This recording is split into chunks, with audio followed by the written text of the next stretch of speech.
Hey guys, welcome to our channel Walkie Talkie through the walks and talks of our life. അപ്പോൾ ഇന്ന് നമ്മൾ വന്നേക്കുന്നത് Deepavali special recipe ആയിട്ടാണ്. ഒരു ബർഫി റെസിപ്പി ഇതിൽ വെറും 3 ഇൻഗ്രീഡിയൻസ് മാത്രം മതി നമുക്ക് ഈ ഡെലീഷ്യസ് ആയിട്ടുള്ള ബർഫി ഉണ്ടാക്കാനായിട്ട്. അപ്പോൾ നമ്മൾ ബിസി സ്കെഡ്യൂളിൽ നിന്ന് നമ്മളെ പിള്ളേഴ്സിന് ദീപാവലി സ്പെഷ്യലായിട്ട്, പിള്ളേഴ്സിന് മാത്രമല്ല വീട്ടിലുള്ള എല്ലാവർക്കും സ്പെഷ്യലായിട്ട് ഉണ്ടാക്കി കൊടുക്കാൻ പറ്റുന്ന ഒരു റെസിപ്പിയാണ്. അപ്പോൾ ലെറ്റ്സ് ഗോ ടു വീഡിയോ.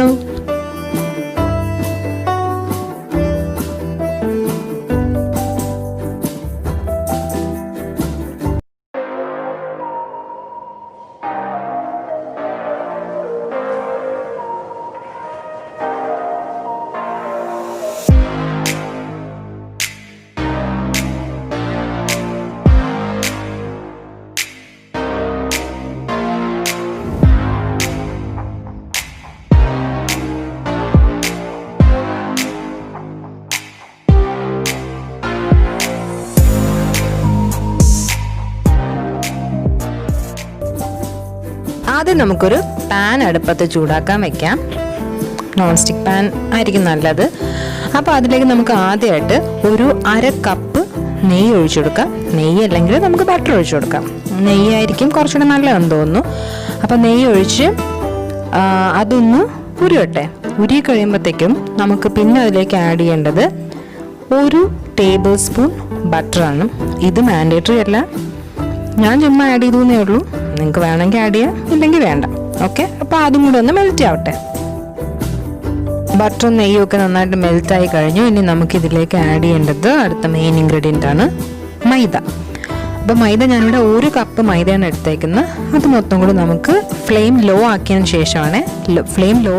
ശേഷം നമുക്ക് ആ മൈദ മൊത്തം ഈ നെയ്യിലേക്ക് ഇട്ട് കൊടുത്തിട്ട് നമുക്ക് ഇതുപോലെ ഒന്ന് ഇളക്കി കൊടുക്കാം. നമ്മൾ മൈദ ഈ നെയ്യിൽ നന്നായിട്ട് മിക്സ് ചെയ്തെടുക്കുമ്പോഴത്തേനും ഈ മൈദയുടെ പച്ചമണമൊക്കെ മാറി നല്ല സോഫ്റ്റായി നല്ലതായിട്ട് വെന്ത് കിട്ടും. ഓക്കെ, അപ്പോൾ നല്ലതായിട്ട് വെന്ത് കിട്ടും. ഇതിനൊരു 5 to 10 മിനിറ്റ് മാത്രമേ എടുക്കത്തുള്ളൂ. ഇപ്പോൾ കണ്ടോ, ഇതിപ്പം ഈ ഒരു കൺസിസ്റ്റൻസി കിട്ടി. ഇനി നമ്മളിതിലേക്ക് ചേർക്കാൻ പോകുന്നത് 2 ടേബിൾ സ്പൂൺ പാൽപ്പൊടിയാണ്. പാൽപ്പൊടി ഒട്ടും മാൻഡേറ്ററി ആയിട്ടുള്ള സ്റ്റെപ്പല്ല. ഞാൻ ആദ്യമേ പറഞ്ഞതൊരു 3 ഇൻഗ്രീഡിയൻ്റ് ആണ്. മെയിനായിട്ട് 3 ഇൻഗ്രീഡിയൻ്റ് ആണ് വേണ്ടത്. ആ 3 ഇൻഗ്രീഡിയൻ്റ് പെട്ട ഇൻഗ്രീഡിയൻ്റ് അല്ല ഇതൊരു ആഡഡ് ഫ്ലേവറിന് വേണ്ടി മാത്രം ഞാൻ ആഡ് ചെയ്യുന്നതാണ്. അപ്പം നിങ്ങൾക്ക് ഇത് കയ്യിൽ വേണമെന്ന് ഒട്ടും നിർബന്ധമുള്ള കാര്യമല്ല. അതും നമ്മൾ നന്നായിട്ട് ഈ ചെറിയ തീയിൽ തന്നെ വെച്ചിട്ടൊന്ന് ജസ്റ്റ് മിക്സ് ചെയ്തെടുക്കുകയാണ്. അപ്പോൾ ഈ കൺസിസ്റ്റൻസി മതി.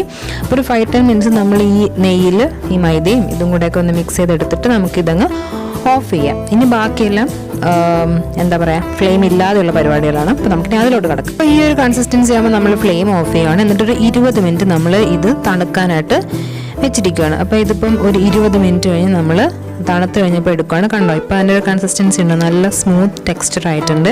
അപ്പോൾ ഇനി നമുക്ക് ചെയ്യേണ്ടത് എന്താണെന്ന് വെച്ചാൽ, ഇപ്പോൾ ആദ്യം തന്നെ നമുക്ക് നമ്മൾ ഈ ബർഫി സെറ്റ് ചെയ്യേണ്ട പ്ലേറ്റ് ഒന്ന് റെഡിയാക്കാം. പ്ലാസ്റ്റിക് എടുക്കുന്നതായിരിക്കും നല്ലത്.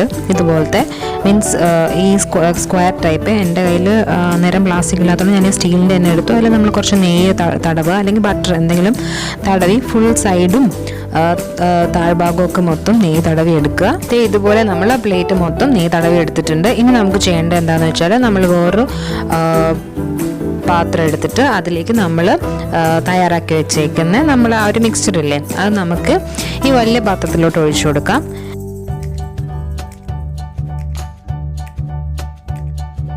ഇതിലേക്ക് ഫ്ലേവറിനായിട്ട് കുറച്ച് ഏലക്കായ പൊടിച്ചത് ആഡ് ചെയ്ത് കൊടുക്കാം. അല്ലെങ്കിൽ വാനില ഫ്ലേവർ ഇഷ്ടമുള്ളവർക്ക് വാനില ഫ്ലേവർ ആഡ് ചെയ്ത് കൊടുക്കാം. ഞാൻ പിന്നെ ഇവിടെ കുറച്ച് കളറും കൂടെ ആഡ് ചെയ്യുവാണ്. കളർ ആഡ് ചെയ്താൽ നമുക്ക് വൈറ്റ് കളറിൽ കിട്ടും. ഇതിപ്പോൾ ഞാനും കുറച്ചൊരു കളറിന് വേണ്ടി ആഡ് ചെയ്യുന്നേ ഉള്ളൂ. ഇനി നമുക്ക് 1 കപ്പ് പഞ്ചസാര പൊടിച്ചത് ആഡ് ചെയ്ത് കൊടുക്കണം. പഞ്ചസാര 1 കപ്പ് ആണെങ്കിൽ നമ്മൾ കുറേശ്ശെ ആഡ് ചെയ്ത് മിക്സ് ചെയ്തെടുക്കുന്നുള്ളൂ. മിക്സ് ചെയ്തിട്ട് നമുക്ക് നോക്കാം. കളറും കാർഡമം പൗഡറും പഞ്ചസാര കൊണ്ട് നമുക്ക് മിക്സ് ചെയ്തെടുക്കാം.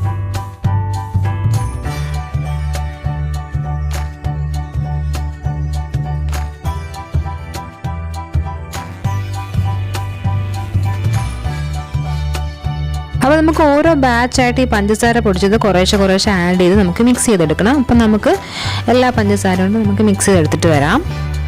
അപ്പോൾ ഇനി ബാക്കിയുള്ളത് നമുക്ക് കൈവച്ച് നന്നായിട്ട് കുഴച്ചെടുക്കാം. നന്നായിട്ട് കുഴച്ച് നമ്മൾ ഈ മാവൊക്കെ കുഴക്കത്തില്ലേ അതുപോലെ തന്നെ നമുക്ക് നോർമലി മാവ് കുഴക്കുന്ന പോലെ തന്നെ ഇത് ജസ്റ്റ് കുഴച്ച് നല്ലതായിട്ട് കുഴച്ച് കംപ്ലീറ്റായിട്ട് കുഴച്ചെടുക്കാം.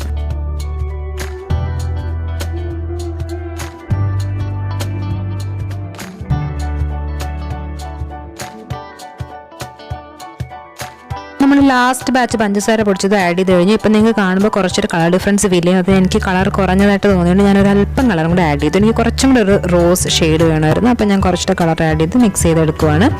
അപ്പോൾ നമ്മുടെ പണിയൊക്കെ കഴിഞ്ഞു. അപ്പോൾ ഇനി നമ്മൾ ചെയ്യാനുള്ളതെന്ന് പറഞ്ഞാൽ ഇപ്പോൾ കണ്ടോ മാവെല്ലാം കറക്റ്റ് പരുവായി. ഇനി നമ്മൾ ചെയ്യാൻ പോകുന്നത് നമ്മൾ നേരത്തെ സെറ്റ് ചെയ്ത് വെച്ച പാത്രമില്ലേ അതിലേക്ക് നമുക്ക് ഈ മിക്സ്ചർ ഇപ്പോൾ കണ്ടോ കറക്റ്റ് ഒരു മാവിൻ്റെ പരുവാണ്. അപ്പോൾ നമുക്കത് കുറേശ്ശെ ആ പാത്രത്തിലേക്ക് ഇട്ട് അതിനെ ഒന്ന് സെറ്റ് ചെയ്തെടുത്താൽ മതി. അപ്പോൾ അത്രയേ ഉള്ളൂ പണി.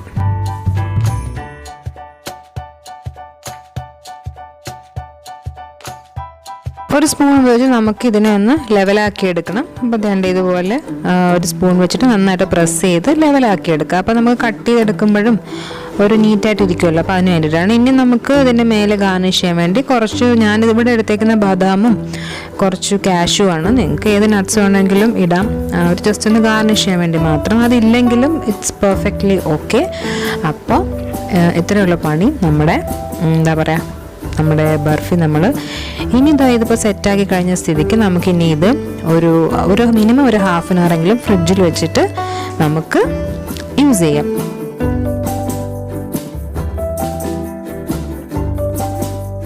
ഇതിപ്പോൾ ഒരു ഹാഫ് ആൻ അവർ ഫ്രിഡ്ജ് വെച്ച് സെറ്റ് ചെയ്തെടുത്ത ബർഫിയാണ്. ഇതിപ്പോൾ കണ്ടോ നമുക്ക് ഇങ്ങനെ കട്ട് ചെയ്തെടുത്തിട്ട് വരാം. അപ്പോൾ നമ്മുടെ മൈദ ബർഫി അഥവാ പാൽക്കോവ ഇവിടെ റെഡി ആയിട്ടുണ്ട്.